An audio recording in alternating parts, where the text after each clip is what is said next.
जय राम जय जय राम श्री राम जय राम जय जय राम श्री राम जय राम जय जय राम श्री राम जय राम जय जय राम श्री राम जय राम जय जय राम श्री राम जय राम जय जय राम श्री राम जय राम जय जय राम श्री राम जय राम जय जय राम श्री राम जय राम जय जय राम श्री राम जय राम जय जय राम श्री राम जय राम जय जय राम श्री राम जय राम जय जय राम। તો કાલે હનુમાનજીની વંદના આપણે કરી ક્રમમાં કથાના ક્રમશઃ. પછી સીતારામજીની વંદના છે અને પછી રામ નામની વંદના તુલસીદાસજીએ કરી છે. બહુ મોટું પ્રકરણ છે, આપ સૌ જાણો છો. ભગવાન રામના ઘણા નામો છે. મહાભારતમાં વિષ્ણુ ભગવાનના 1000 નામ તો ઓલરેડી છે જ.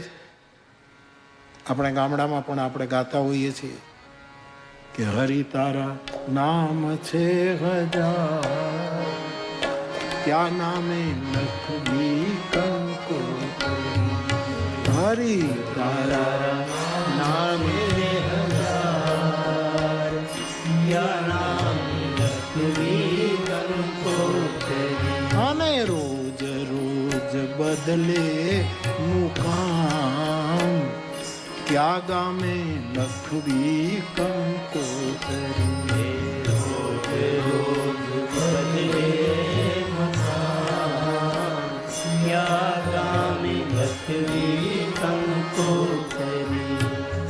मथुराમાં મોહન તું ગોકુળ ગોવાળિયો, મથુરામાં મોહન તું ગોકુળ ગોવાળિયો, જી મથુરામાં મોહન તું ગોકુળ ગોવાળિયો, મથુરામાં મોહન તું ગોકુળ ગોવાળિયો, અને દ્વારિકાનો રાજા રણ છોડ, क्या नामे लखवी कंको દ્વારિકામાં રાજા રણ છોડ, क्या नाम लखवी कंको હે જી હરિ તારા નામ છે 1000, કયા નામે લખવી કંકોતરી.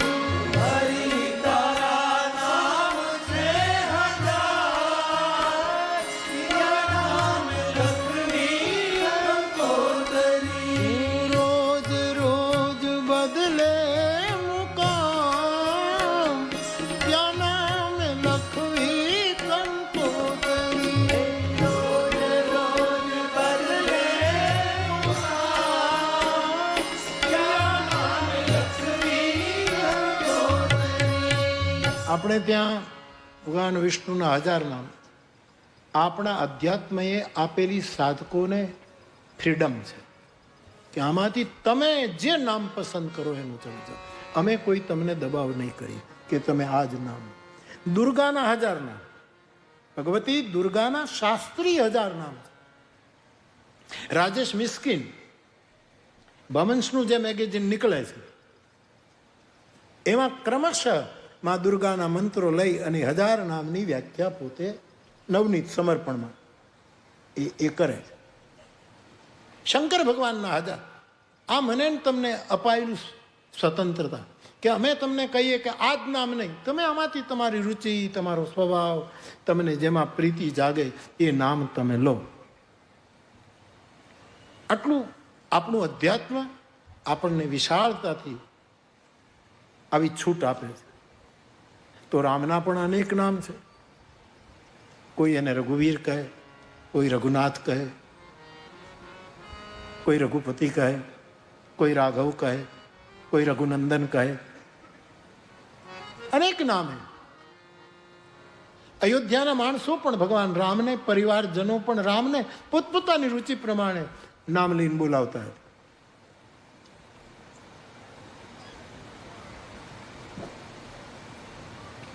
પરંતુ ગોસ્વામીજી કહે છે એ બધા જ નામોમાં તુલસીનો પોતાનો મત છે કે બધા જ નામો મહાન છે, એમાં કોઈ નાનું મોટું નથી.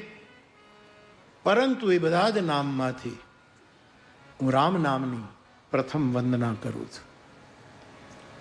અને રામ નામ એ રામ નહોતા પ્રગટ થયા અયોધ્યામાં, એના પહેલાથી છે. રઘુવંશી રામ પછી આવ્યું, રઘુનાથ રામ પછી આવ્યું, રઘુપતિ પછી આવ્યું, રઘુનંદન પછી આવ્યું, કૌશલ્યાનંદ વર્ધક પછી આવ્યું.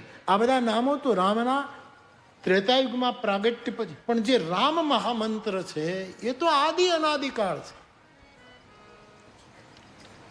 તેથી તુલસી કહે છે બંદવ નામ રામ રઘુવર કો. રઘુવરના અનેક નામોમાં હું રામ નામની વંદના કરું છું. જે નામ અગ્નિ, સૂર્ય અને ચંદ્રનું કારણ છે. કારણ વગર કાર્ય ન થાય. આ કાર્યકારણ જગતનો સિદ્ધાંત છે. અહીંયા કથા છે એટલે આપણે બધા ભેગા થયા છીએ. કથા ના હોત તો આપણે કોઈ અહીંયા ભેગા ના. સ્વાભાવિક છે. કાર્યકારણ એ જગતના ભૌતિક જગતનો સિદ્ધાંત છે. તો આ સૂર્ય પ્રકાશે છે એનું કારણ રામ છે. ચંદ્ર શીતળતા આપે છે એનું કારણ રામ છે. અગ્નિમાં દાહકતા છે એનું નામ, એના કારણમાં રામ છે. હેતુ કૃષાન, હેતુ એટલે કારણ. આ ત્રણેયની જે ઉર્જા છે એના મૂળમાં રામ. રકાર, અકાર, મકાર. આ શાસ્ત્રીય રીતે પણ સિદ્ધ થયું. હેતુ કૃષાનો ભાનો હિમકરકો. રામ નામ બ્રહ્મા વિષ્ણુ મહેશ મય છે. જેમ બ્રહ્મા સૃષ્ટિનું ઉત્પન્ન કરે, વિષ્ણુ પાલન કરે, શિવજી સંહાર કરે, એમ રામ નામ મારા તમારા જીવનમાં એક સાત્વિક સૃષ્ટિ ઉત્પન્ન કરે છે. બે જણા એક હામામાં રામ રામ કરે એટલે ચહેરા ઉપર સ્મિત આવે અને બધો ખાર ભૂલી જાય માણસ સાહેબ. કારણ કે સાત્વિક સૃષ્ટિ રામ નામ દ્વારા ઉત્પન્ન થાય. કેમ છો બાપા? રામ રામ, રામ રામ, જય શ્રી રામ, જય શ્રી. તો માણસના ચહેરા ઉપર મુસ્કુરાહટ આવે, એક સત્વ ગુણનું સર્જન થાય રામ નામને લીધે. રામ નામ આપણામાં જે સાત્વિક સૃષ્ટિ ઉત્પન્ન થયું હોય એનું પાલન કરે, એનું પોષણ કરે, એનું વૃદ્ધિ કરે. અને રામ નામ આપણા જીવનમાં જે સત્વ પ્રધાન ઉર્જા આવી હોય એમાં અનાવશ્યક બીજી ઉર્જા આવે, નુકસાનકારક, જે ચાહી ન હોય. જેમ ખેતરમાં આપણે ઘઉં વાવીએ, બાજરો વાવીએ અને પછી જે બીજું કારણ વગરનું ઘાસ ઉગે છે એ વાવ્યું નથી આપણે, એ ઉગે.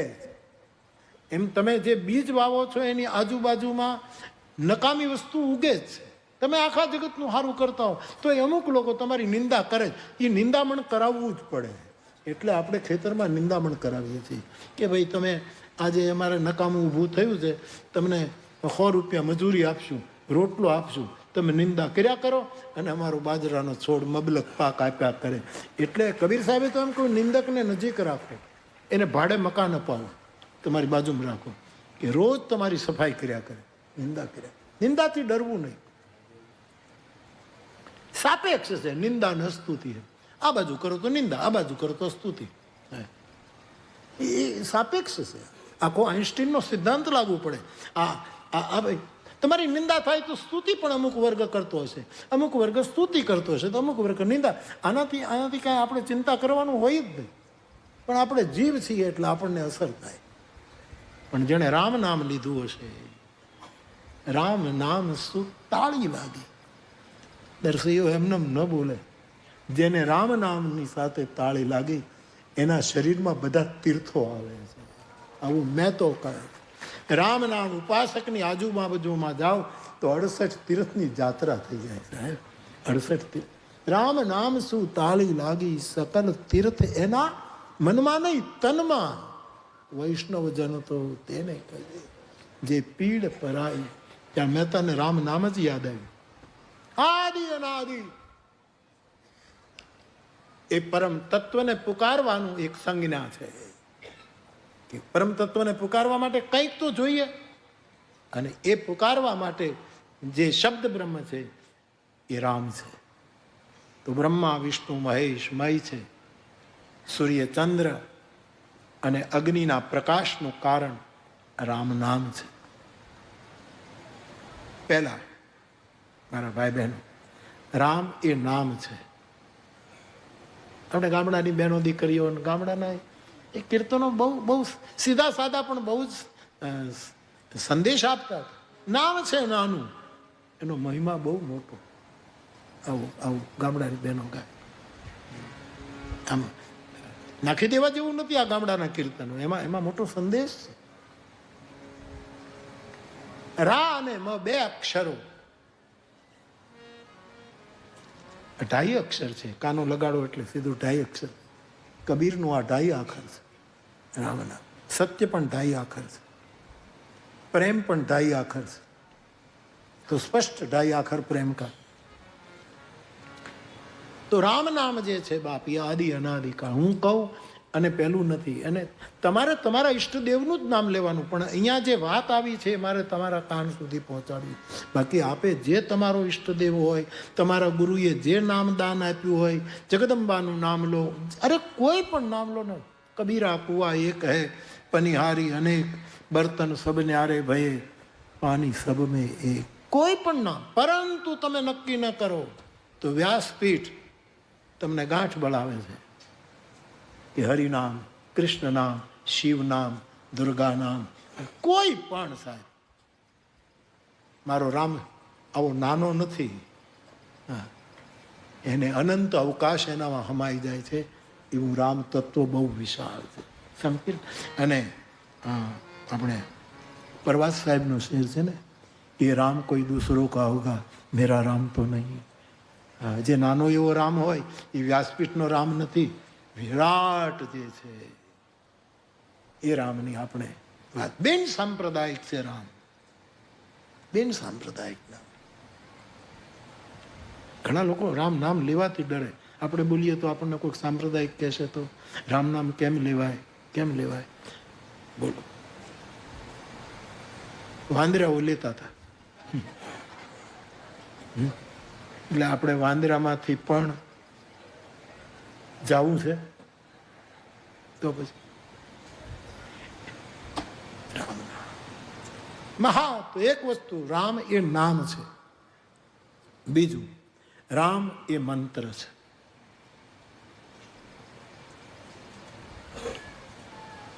થોડાક લક્ષણો આપ સમજી લો રામ નામ. એક તો પહેલા નામ છે રઘુવરનું. બંદવ નામ રામ નામ લખ્યું છે એનું નામ છે. રઘુવીરનું એક નામ રામ, એક નામ છે.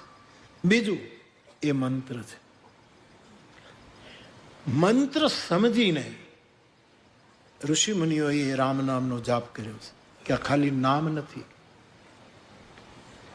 મંત્ર છે. ભગવાન શંકર એ જ રામ નામને, એ જ મંત્રને મહામંત્રની બુદ્ધિથી જપે છે. મહામંત્ર જોઈ જપત મહેશુ.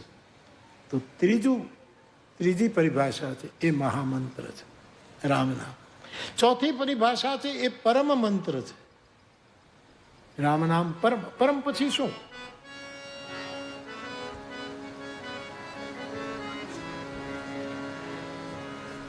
પરમ મંત્ર છે. કહેવા દો, રામ નામ ગોપ્ય મંત્ર છે, બહુ જ ગોપ્ય છે. આમ આપણે બોલીએ છીએ પણ એનું જે રહસ્ય છે, મેં મારા આ કથા જીવનની યાત્રામાં એવા સિદ્ધ શબ્દ લગાડું તો ખોટો નહીં, એવા મહાપુરુષોને જોયા છે અને એમણે મારી સાથે મૌનમાં વર્ષોથી મૌન રહેતા 3-4 સાધુઓનો પરિચય મને એવો થયો. એક હિમાલય, એક વડોદરા કાયાવરોહણ, એક ઇવન કચ્છના. એમણે મને એમ કહ્યું કે બાપુ આટલા વર્ષોથી અમે સાધના કરીએ છીએ, પણ વર્ષો પછી એ સમજાયું છે કે બધાનો સાર રામનું નામ છે. રામનું નામ. ઉપનિષદોને જ્યુસ કરીને પી ગયેલા મહાપુરુષો કહે છે આખરે રામ નામ છે. આ વાત મારે તમારા સુધી પહોંચાડવી છે. પ્રભુનું નામ.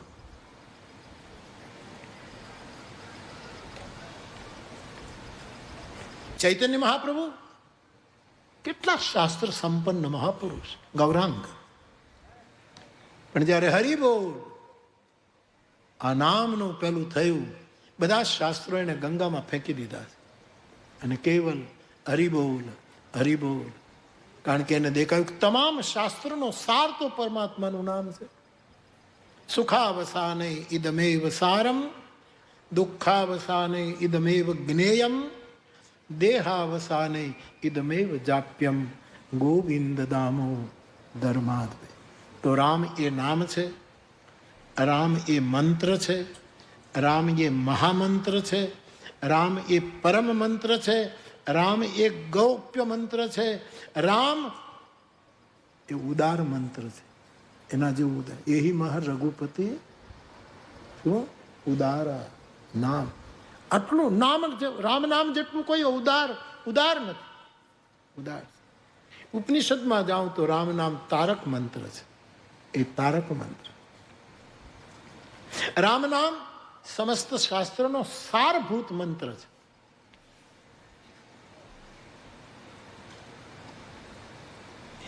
રામ નામ શાંતિ આપનારો મંત્ર છે, આરામ આપનારો મંત્ર. જો આનંદ સિંધુ સુખ રાશિ સી કરતે ત્રૈલોક સુપાસી સો સુખધામ રામ અસ નામા. મને તમને નહીં, અખિલ લોકદાયક. રામ વિશ્રામ આપનારું નામ છે. આમ બધું શાસ્ત્ર કહે. અર્જુને ભગવાન કૃષ્ણને કહ્યું કે મને શાંતિ નથી. બોલો, જાગૃત અવસ્થામાં શાંતિ નથી, સ્વપ્નમાં શાંતિ નથી, સુષુપ્તિમાં શાંતિ. મને કંઈક કહો, હું અશાંત. ગીતામાં આવે છે આ બધું. હવે ગીતામાં તો શાંતિ ક્યારે ક્યારે, એક તો કીધું ત્યાગથી શાંતિ મળે. લ્યો હાલો, તમારે શાંતિ જોઈ, ત્યાગથી તમને શાંતિ મળે. અમારે તુલસીદાસજી એક નાનકડો ગ્રંથ લખ્યો વૈરાગ સંદીપની, એમાં શાંતિના મંત્રો લખ્યા કે શાંતિ કઈ રીતે પ્રાપ્ત થાય.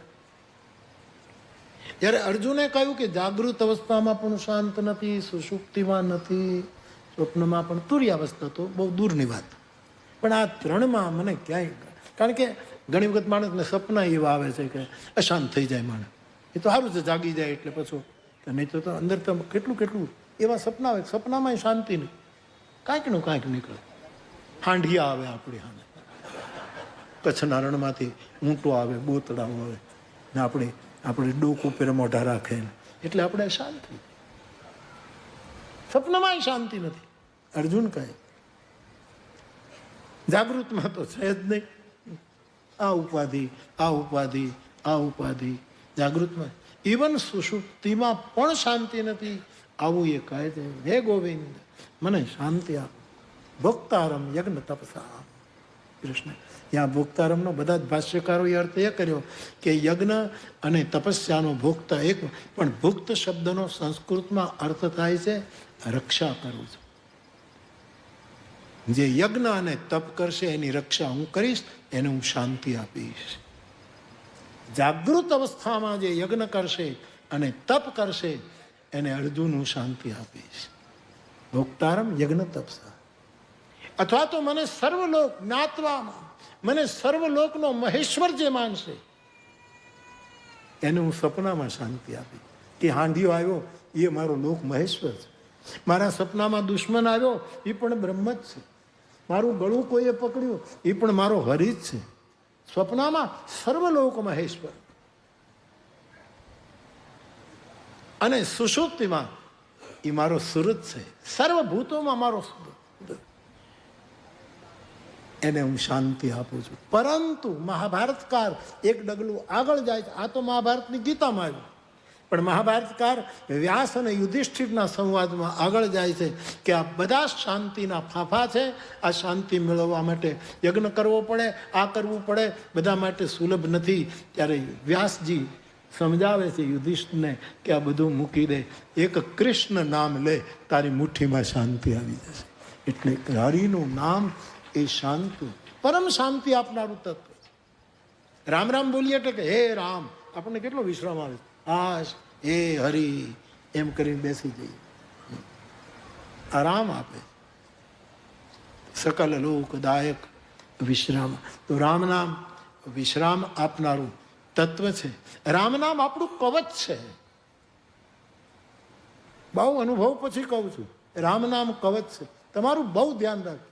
એવી પળમાં તમને પરમાત્મા તમારી નિયતિ એવી રીતે કંઈક ગોઠવી હોય કે એવી સ્થિતિમાં તમને મૂકી દે, ત્યારે તમારું રામ નામ કવચ બનીને તમામ જે તમે નામ લેતા હો, હું વારંવાર કહું છું કે ટૂંકો અર્થ નહીં કરતો, તમારી જગદંબા આડી આવીને ઊભી રહે છે.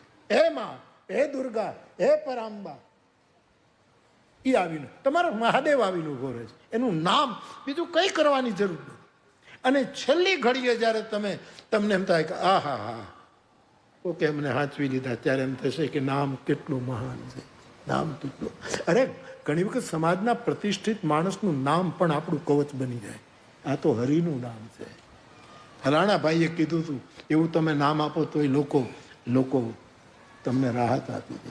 ત્યાં તો આ તો પ્રભુનું નામ છે, કવચ છે, રામ નામ. તો ગોપ્ય છે, એ શાંતિદાતા છે, મુક્તિદાતા છે. કાશી મરત જંતુ અવલોકી. રામ નામના પ્રતાપથી ભગવાન રામ કાશીમાં મરતા હોય બધાને મુક્તિ પ્રદાન કરે છે, મુક્તિનો ભંડારો ચલાવે. રામ નામથી શક્તિ વધે છે સાહેબ. યસ, ઉર્જા ઓછી ન થાય, શક્તિ બહુ વધે. તમે જે તમારું જીવનનું કાર્ય હોય એમાં તમને રામ નામથી ઉર્જા બહુ મળે. રામ નામ તમને થાકવા ન દે, થાકવા ન.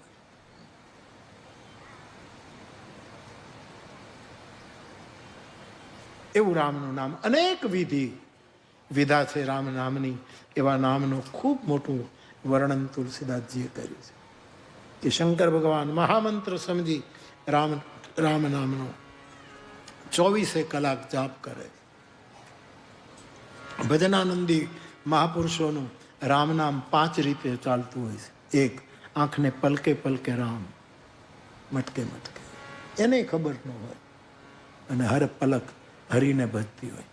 મટકે મટકે રામ, હૃદયની ધડકન ધડકન રામ બોલે.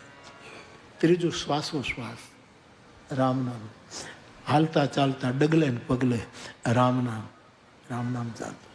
અને હૃદયમાં ધમનીની શીરા જેટલી રક્તવાહિનીઓ ફરતી હોય એ બધાએ રોમ રોમમાં. સાધકને ખબર ન પડે. કબીર સાહેબને ખબર પડી ગઈ તો જગતને સંદેશ આપવા માટે ને કહ્યું કે સુમિરન મેરા હરિ કરે. હવે હું નથી બોલતું, મારો હરિ. કબીરા મન નિર્મલ ભયો, જૈસો ગંગા નીર, પીછે પીછે હર ફિરે કહત કબીર. સાહેબ, હું કાલે કહેતો હતો ને કે કબીર સાહેબ ધારત તો સંસ્કૃતમાં રચના કરી શકે. એના ગુરુ રામાનંદ છે, આચાર્ય ભગવાન છે રામાનંદ, સંસ્કૃતના મૂળ પુરુષ છે. કબીર સાહેબને જો જે આખી કથા છે, અત્યારે એટલો અવકાશ આવા સમર્થ ના. અને હું કબીર સાહેબનું બીજક જોઉં અથવા તો એમનું જે સદ સાહિત્ય છે, આપણને જગાડનારું જે સાહિત્ય છે, અજવાળું આપે, એમાં સાહેબ મને થોડાક શબ્દો સંસ્કૃતના મળ્યા છે જે બિલકુલ દેહાતી ભાષા નથી. થોડાક શબ્દો મળીએ એના ઉપરથી સાબિત થાય કે એને સંસ્કૃતની ખબર હતી, પણ જાણી જોઈને છેલ્લા માણસ સુધી સાહેબને પહોંચાડવું હતું, સતનામ પહોંચાડવું હતું, સદ સાહેબને પહોંચાડવા હતા, સદગ્રંથને પહોંચાડવું હતું. એટલે એમણે આપણી ભાષાને ઉપયોગમાં લીધી. બાકી મહાપુરુષોમાં બધું જ હોય સાહેબ, બધું જ હોય. હું કબીર સાહેબનું દર્શન કરું ત્યારે મને અમુક શબ્દો મળે, ત્યારે એક ક્ષણ તો મને એમ થાય કે આ શબ્દ કબીર સાહેબ, જેમ કે પેલું વાતાયન શબ્દ મેં કાઢ્યો, એ મને એમ થાય કબીર સાહેબ વાતાયન શબ્દ બોલે જ નહીં, એ તો શિષ્ટ સાહિત્યનો મોટો શબ્દ છે. વાતાયન વિચાર એ જે આખું પદ છે એ ક્યાંથી લીધું? બધું જ હોય સાહેબ. કારણ કે કબીર સાહેબ પણ રામ નામની વાત કરે છે, ગુરુ નાનક દેવ પણ રામ નામની વાત કરે છે, બધા જ મહાપુરુષો. તો રામ નામ એ સાર છે. ફરી એક વખત જે ઈષ્ટદેવ હોય એનું નામ લેજો, પરંતુ ઘણા મને એમ કહે છે કે અમે રામ રામ કરીએ તો અમારે ભગવતી માતાજીનું નામ આવવા માંડે, હે ભવાની, હે દુર્ગા, હે મોગલમાં, હે ખોડિયાર, હે સોનલમાં. સહજ આવતું હોય તો લો, એ બધું રામ જ છે. સહજ થવું જોઈએ, હા, હોશિયારી નહીં કરવાની. નીકમાં પાવડો નહીં મારવાનો. કોકના ક્યારામાં પાણી જતું હોય અને ખેડૂતો પાવડો મારે, પાવડો મારીને આમ બંધ કરો એટલે એ ક્યારામાં પાણી જવાનું બદલે બીજા કાણામ આપણે પાવડા મારીએ છીએ. એને વહેવા દો, સહજ આવે. મારો કબીર સાહેબ કહે સાધો સહજ, સહજ જીવન. ઘણા લોકો મને કહે છે અમે હનુમાન ચાલીસા કરીએ તો ભૂસુંડી રામાયણ શરૂ થાય. જે શરૂ થાય શરૂ થઈ જાઓ, સહજ થવા દો. પરંતુ નિર્ણય ન કરી શકો તો શાસ્ત્ર અને સંતો બંને કહે છે રામ નામ આટલી વસ્તુ છે, પરમ મંત્ર છે, અદ્ભુત છે, આપણું રક્ષણ કરે છે. એવા રામ નામની વંદના કરતા તુલસીએ 72 ચોપાઈઓ લખી, પંક્તિઓ લખી છે, 2-5 ચોપાઈ.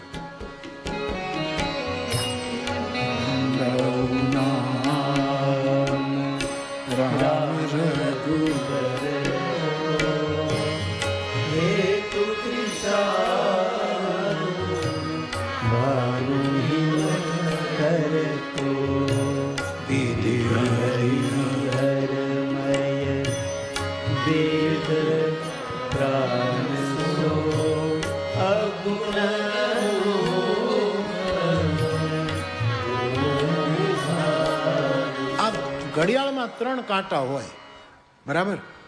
1 સેકન્ડ કાંટો હોય, એ સતત ફર્યા કરે.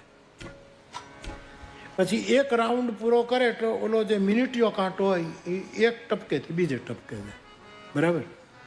પછી એ આખો રાઉન્ડ પૂરો કરે, મિનિટીયો સેકન્ડીઓ, મિનિટીયો, એ આખો રાઉન્ડ પૂરો કરે એટલે ઓલો કલાકીઓ જે હોય એ 1 નંબરથી બીજા નંબર ઉપર જાય.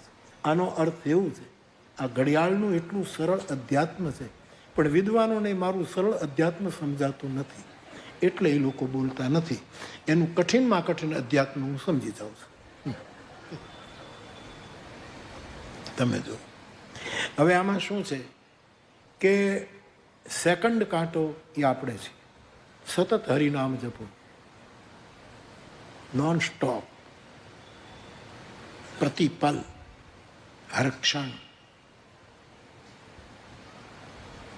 तुम पुनि राम राम दिन राति सादर जपो आनंद अनंग अराति. निष्काम भावती राम नाम जपाय. शिवजी अनंग अराति शब्द લખો. 24 કલાક જપે એની પાછળ કોઈ કામના નથી. અનંગ એટલે કામદેવ. નિષ્કામ ભાવથી તમે 24 કલાક નામ જપો. એમ પાર્વતી કહે, હું ને તમે સંસારી છીએ. પાર્વતી કહે આપણે શૃંગારસમાં ડૂબેલા છીએ, સંસારી છીએ, છતાંય મારો અનુભવ છે તમે નિષ્કામ છો, કારણ કે તમે રામને 24 કલાક જપો છો. ત્યાં કામને જગ્યા જ નથી. સાદર જપવું અનંગ અરાતી. સંસારીને તો ખબર પડે કે આમાં કામ છે કે રામ છે. પાર્વતી પ્રમાણપત્ર આપે. તો મારે ને તમારે સેકન્ડીઓ જે કાંટો છે એની જેમ સતત રામ નામ લઈશું તો મિનિટનો કાંટો છે એ સાધુ પુરુષનો કાંટો છે. આખો રાઉન્ડ પૂરો કરીએ તો કોઈક સાધુ ક્યારેક આપણે આંગણે આવીને ઊભો રહે રામ નામના પ્રકાર. અને પછી સાધુ આપણા માટે ભજન શરૂ કરે ને એ 1 રાઉન્ડ પૂરો કરે એટલે કલાકનો કાંટો ઈશ્વર છે. ઈશ્વર આવી અને સમય મારો સાધ છે વાલા, કરું હું તો કાલા વાલા, આવીને ઊભો રહે. પણ હવે આપણે શું આખી ઘડિયાળ ફેરવી નાખી, આખું ઊંધું કરી. માણસ છીએ ને, માણસ જેવો કોઈ માણસને. અરે શું જીભ છે, આમે બોલાય છે, આમે બોલાય છે. હવે આમાં શું કર્યું? ઈશ્વરને આપણે સેકન્ડીઓ કાંટો કરી દીધો. તું અમારા માટે બધું કર્યા કરે, તું અમારા માટે બધું કર્યા. અમારા ભગવાન કે હું બધું કરું, પણ એક તું કરે, એક હું કરું. પાંડુરંગ દાદા કહેતા, અડધું અડધું વેચી લઈ. હું બધું કરું, પણ એક તું કરે, એક હું કરું. આ પાંડુરંગ દાદાના વિચારો છે. પાંડુરંગ દાદા એમ કહેતા કે તું ખેતર તું ખેડ તો વરસાદ હું લાવું. ખેતર ખેડી છે કે વરસાદ લવાય? જે કૃત્રિમ જે પ્રયોગો થાય એ કાંઈ બહુ સફળ નથી થયા. થાય છે, વાદળા ચડે, આ કરે. ઘણા તો વાદળા ચડે, કાંઈ વરસાતો નહીં. ખાલી વાદળામાં ધુવાડો દેખાય ને રૂપિયાનો ધુવાડો, પાણીનું ટીપું એકેય પડ્યું.